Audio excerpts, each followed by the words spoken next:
They tell you discipline is freedom. They don't tell you about the cost, the invoice that arrives not in the mail, but in the quiet, empty spaces you use to fill with noise. My life before was comfortable. It was a warm, heavy blanket. I'd wake up when my body felt like it, usually to the sound of traffic already thick outside my window. My biggest decision was what to order for dinner. My biggest accomplishment was finishing a season of a show. My world was small, curated for minimal friction. The thermostat was always set to a perfect, unchanging 72 degrees. Emotionally, too. A flat line. No highs, no crushing lows, just a gentle, persistent hum of fine. I was fine. My apartment was a museum of my indecision. Half-finished craft projects in a corner. A guitar leaning against a wall. A thin layer of dust on its neck. Books on my shelf with spines still stiff, uncracked. I was a collector of potentials, a curator of maybes. I lived in the warm, swampy waters of someday.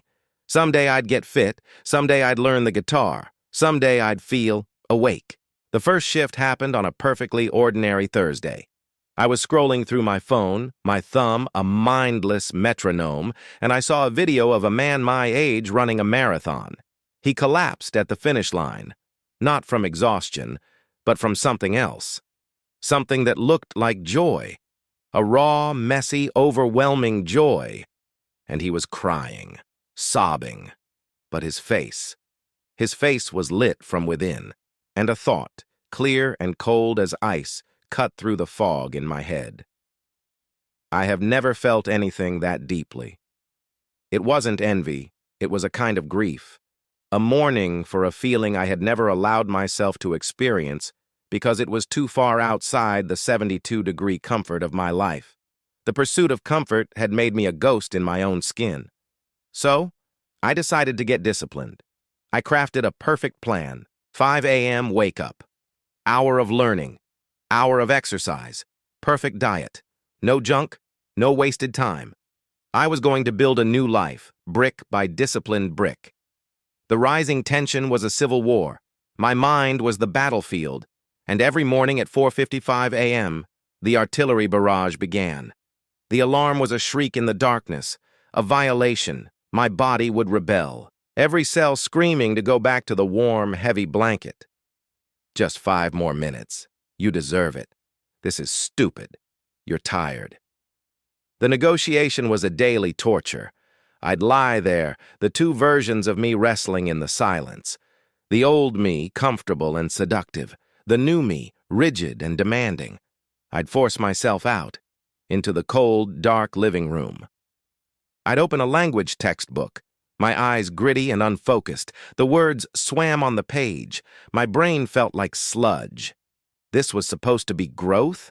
It felt like self-mutilation. The workouts were pure agony. My body, soft from years of stillness, shrieked in protest. Every muscle fiber burned. I'd look at myself in the gym mirror, pale, shaky, drenched in a sweat that felt like shame, and think, who are you trying to be? This isn't you. And the relapses, they were the worst. I'd be perfect for 4 days, then on the 5th, I'd sleep through the alarm. The guilt was a physical weight. I'd order a pizza, eat the entire thing in a fugue state, the grease on my fingers feeling like failure. The old blanket of comfort would try to pull me back under. It was so warm, so inviting. The discipline felt like a cage I had willingly built and locked myself inside.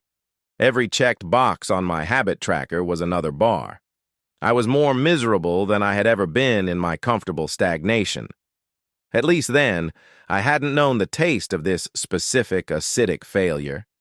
I was paying a price, and all I was getting in return was the acute awareness of my own weakness. The climax came on a rainy Tuesday morning. I was in my kitchen, measuring out 40 grams of oatmeal. Exactly 40, not 39, not 41. I was adding a single, precise sprinkle of cinnamon, and my hand slipped. Too much cinnamon. A brown dusting, a messy, imperfect avalanche on my perfectly measured oatmeal. And I lost it. I didn't scream. I went very, very still. I looked at the bowl. This symbol of my control, ruined, by a fraction of a gram of a spice. I picked up the bowl. I walked to the trash can. I held it over the bin. My hand was shaking, and then I stopped. I looked at the oatmeal. The messy, imperfect, human oatmeal. And I saw my entire life for what it was. Not a pursuit of growth, but a desperate, white-knuckled flight from anything messy, anything difficult, anything real. My discipline wasn't freedom. It was a deeper, more sophisticated prison. I had traded the prison of comfort for the prison of control. I was trying to build a statue of a perfect man, not live the life of a real one. I didn't throw the oatmeal away. I put the bowl on the counter. I walked to my desk. I picked up my perfect color-coded habit tracker. I looked at the rigid grid of my life, laid out in little boxes. And I slowly, deliberately, tore it in half. The sound was shockingly loud in the quiet kitchen. A ripping of expectations, a tearing of a contract I had signed with myself under false pretenses. The resolution wasn't about giving up. It was about surrender. Surrendering the need for perfection. Surrendering the war with myself. I still wake up early, but not at 5 a.m., at 5:30. And sometimes I don't. And that's okay. I still work out. But some days it's a brutal, sweat-drenched session. Other days it's a slow walk. And that's enough. I learned that the price of true discipline isn't comfort. It's something else entirely. It's the acceptance of failure. It's the willingness to be bad at something today so you can be slightly less bad at it tomorrow.